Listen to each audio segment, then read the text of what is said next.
Yung pandikit nyo po, ano po yan? Sarili kong version. Ito po hindi po nabibili at ginagawa ko po. Ang kakaibahan po namin, ako po hindi po gumagamit po ng TIG. Kasi po ang TIG ay temporary lang. Wala kayong maasahan na quality tsaka warranty. Ito po ang pinagmamalaki ko po, gawang Pinoy, gawang bala ko. Mugs, no? O, mugs po, ito po yung tumama sa holes o sa gutter. Oo. Crack po yan, crack. Kalesa. Binabalik po natin ito sa original. Sa Bulacan po, ito po yung nawasak.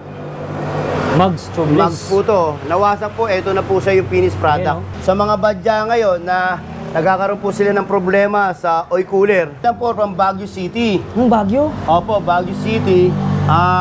Nagawa na po yung isa niyan. Ito naman po, pang big bike. Kung gusto niyo po magpasadya, nagagawa po din po natin. Grabe, oh. Kapabricate nyo po. Kapabricate po. Ito, mugs ng kotse yan. Oo, galing pa po yan ng Naga City. Ito, bike. Yung mga dati pong mga batalya, mga old model na batalya, bakal man carbon man na aluminum, nagagawa po natin po to. Ito po, butas-butas po yan. Grabe, ang laki ng wasak. Sa loob po, makikita nyo, butas-butas po yan, pero nare-remedyoan po natin.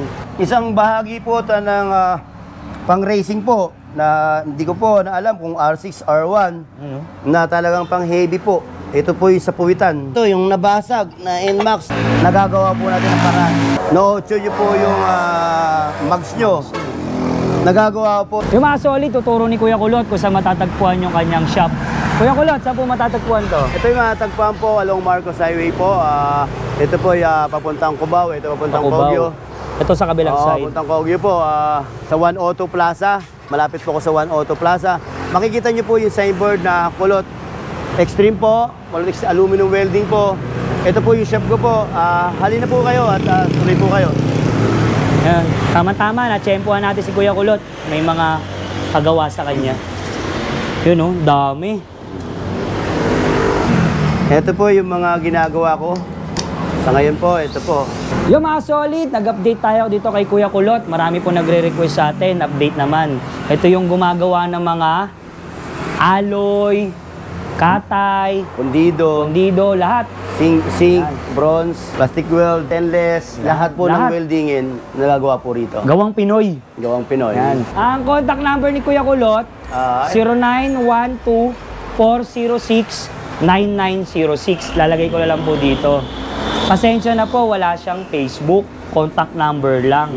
Sa mga gusto magpagawa sa probinsya, meron din po silang shipping. Nung nakaraan, no, Kuya Kulot, ano po yung nagpagawa? Sa Marawi pa Mindanao, sa Tugigaraw, Mindoro? From Naga City, Quirino, malalayo pong lugar. Nga lang po, siyempre, nag-iisa lang tayo para gawin lahat yon by schedule po. By schedule.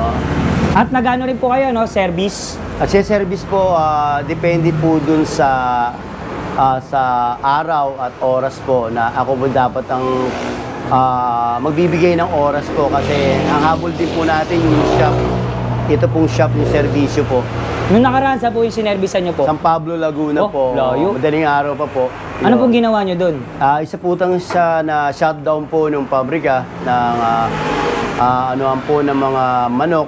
Yung generator, ginawa po natin to para may saayos uli yung takbo ng pabrika. Yan, saktong-sakto, naabutan po natin si Kuya Kulot, gumagawa. Yun, no? Kuya Kulot, yan naman po, ano naman po yan? Ito po yung, kumbaga sa makina, ito yung half block ng makina na naputol o naputol po ito. Dinugtong po natin para manumbalik uli po sa dati. Yun, no? Ito po yun. Yung pandikit nyo po, ano po yan?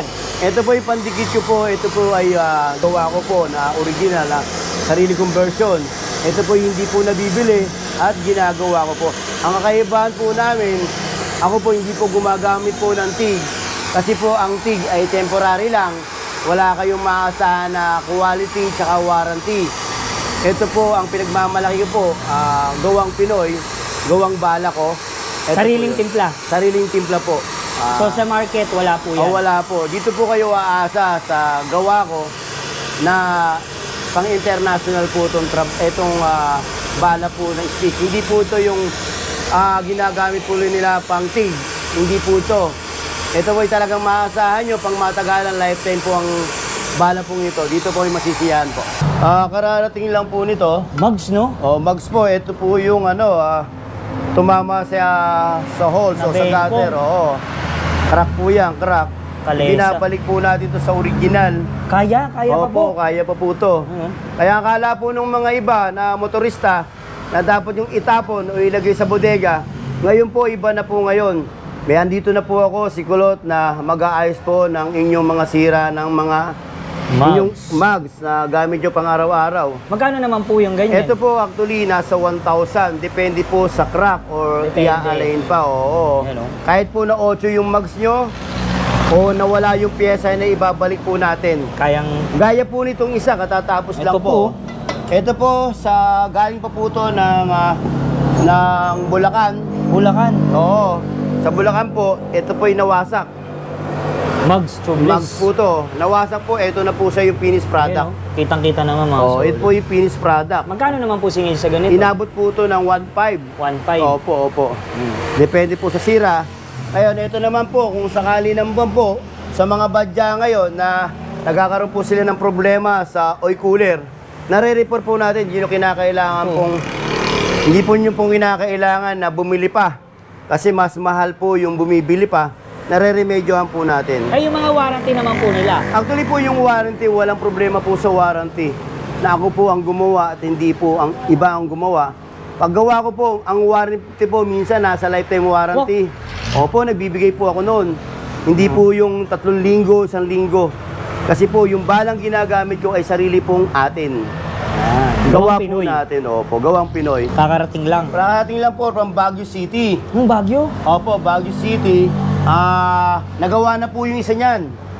Nagawa na po iso. At panibago naman po ito. Ano po sira po neto? Actually, ito po yung mga ginagawa po ng mga ibang bansa ng atig. Pagdating po sa atin, ng katagalan, bumibigay po yung tig. Ayan, re-repair po ito. I-re-repair yun dito. Yung tig po na pinang-welding nila, babaguhin ko po yan. Kayang-kaya. Ito naman po, pang big bike.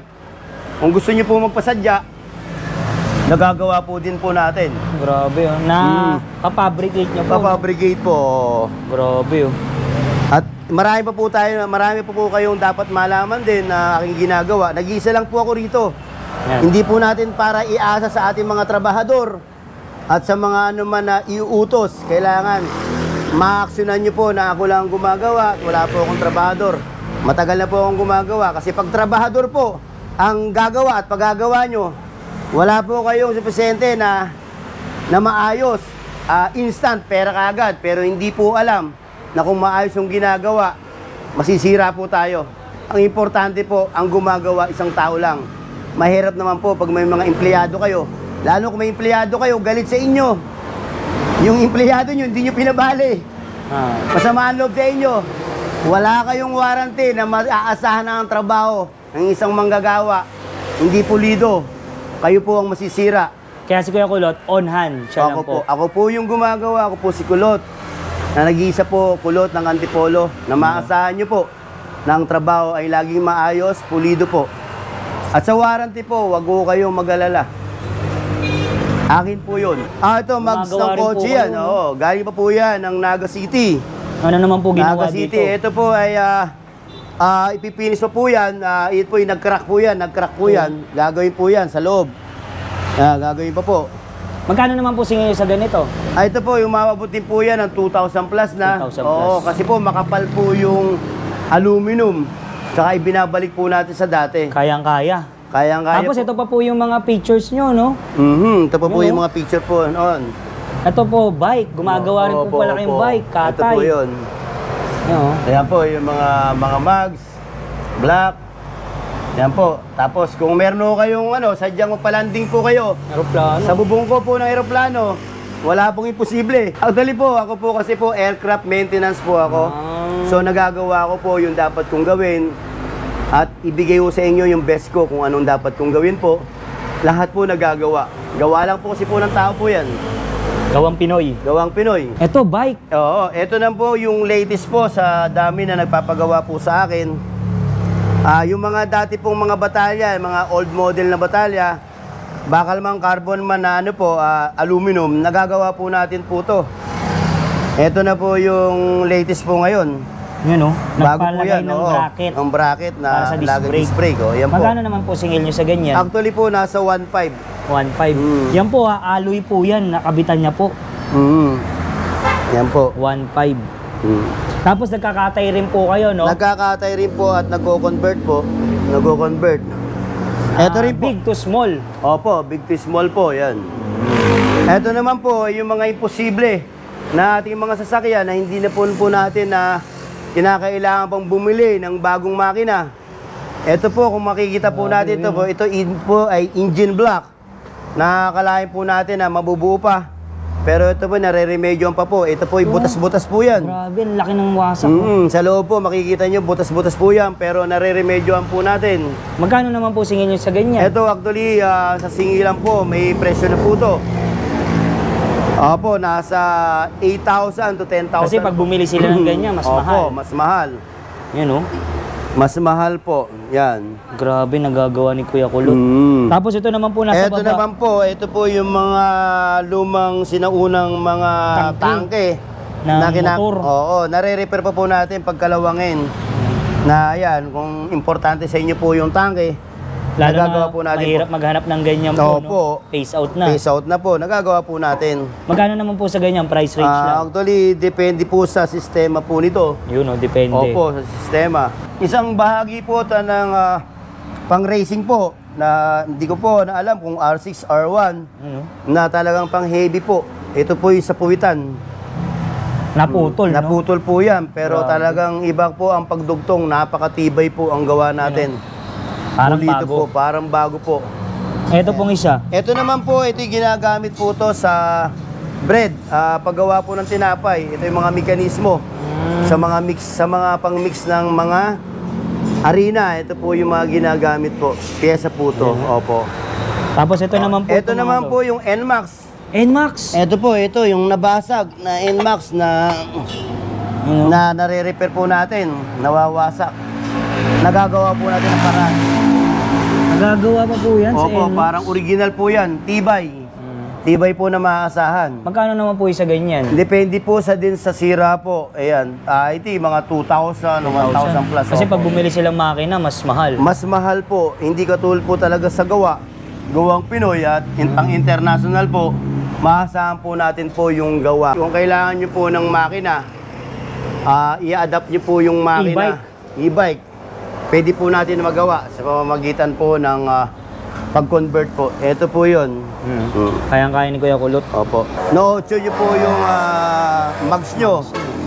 Nagagawa po, na-align pa rin po. Naalign po. Oo, Magkano opo. po align nyo? Nasa 700 to 600 po. Depende rin po sa trabaho. May machine siya. Ano pong tawag dyan sa machine na yan? Ito po ay late machine. Yun, So, depende po sa paggamit po ng late machine. Kompleto si Kuya Kulot. Opo, hindi lang po to, pang-press pa po. Yun, may press machine Opo, pa. ito po yung press machine. Kung saan po may mga nababaluktot, pwedeng unatin. Kayang-kaya. Oo, pwede pong unatin po yan. Kayang-kaya po yan. Tulad mo halimbawa ang ganyan, nauunat po yan. Yung mga Yan. nabibengkong. Oo, no? nabibengkong. Ito rin po, yung international tanker. Laki. International tanker po, nare-repair po to. Nabubutas po yan. Nare-repair po natin, tatawag international tanker po.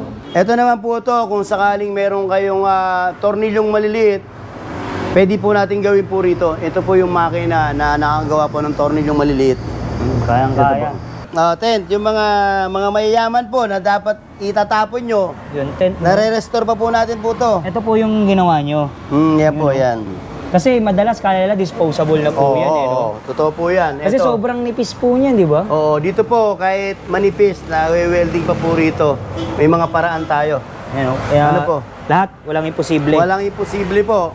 Kahit sirang relasyon. Kahit sirang relasyon, tsaka relasyon ni Bea Alonso, kung nakikinig po kayo, Ma'am Bea, nandito lang po ako, ayusin ko po yung relasyon nyo. Galing po sa Sulu na nagpagawa, gamit po to sa generator, na wala po silang mabili sa Banawe.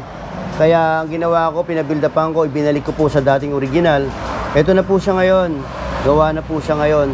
Grabe, galing pa po sulong. Wala galing pa po ba gumagawa doon? Wala po. Kung meron man sana, pero wala. Hindi daw nila kaya. Kaya po Grabe. atubili po na ilabas pa po siya ng Maynila. At nagawa ko na po. Ito na po yung Shipping, no? Shipping na lang. shipping po. O di kaya yung kamag-anakan po atang kukuha nito. Pwede yun. Pwede Sige, naman po. magana. Okay na. Boss, Coco Martin, idol ko po kayo. Kung meron po kayong panahon at time at sa mga kaibigan nyo at may mga sira po kayong pyesa po, andito po ako upang maglingkod po at gumawa ng mga pyesa nyo pong sira na, kaya po natin restore. Kaya Coco Martin, kung nakikinig ka man o nakikita mo ako ngayon, kung maaari na sana boss, i-side nyo naman po ako. Sa Batang Quiapo. Oo, Batang Quiapo, extra lang po. Idol ko po kayo. Ako po yung si Kulot, Batang Antipolo na nagre-restore po, extreme po. Maasahan nyo po ako kahit ano ipagawa nyo sa akin, kaya ko pong gawin. Yung mga solid, nakita na natin yung update dito kay Kuya Kulot. Nakita na natin yung mga gawa niya at mga nagpapagawa. Last na Kuya Kulot, invite nyo naman po ulit sila dito sa shop nyo. Unang-una po sa lahat po, nagpapasalamat ako sa Diyos na nagbigay po sa akin ng talento na upang makatulong po sa atin sa mga gawain, sa mga sirang pyesa po, sa mga sasakyan na hindi po natin nagagamit. Maraming salamat din po sa tumangkilik po ng aking shop, na lalo-lalo po taga Mindanao, Yun, taga Baguio, taga Bicol, mga nasa probinsya. sa mga probinsya po na tumangkilik po sa akin. Baka din po doon sa mga may mga ari ng bike na malalayo pa po, tinangkilik po yung trabaho ko po sa paggawa ko po ng bike. Tinangkilik po nila pag-restore ko. Maraming salamat po sa lahat sa inyo, sa tulong nyo po. Maraming salamat po at more power sa inyo po. Mabuhay po kayo. Ito po si Kuya Kulot ng Gawang Pinoy na pagmamalaki nyo po. Antipolo, Batang Antipolo po. At yan hindi po. Coco Martin, huwag niyo akong kalimutan na extra nyo sa Batang Quiapo. Yun, no? Galing Baka po naman. sa Black Rider. Yun. Thank you po. Maraming salamat po. Magandang hapon po. Thank you po. At nga pala mga solid, wala siyang Facebook, contact number lang. Opo. Lalagay ko na lang po dito, tsaka sa description yung kanyang contact number. Okay, thank you Kuya Kulot. Thank you po. Thank you po. Maraming salamat. Filtered bodies slowly cover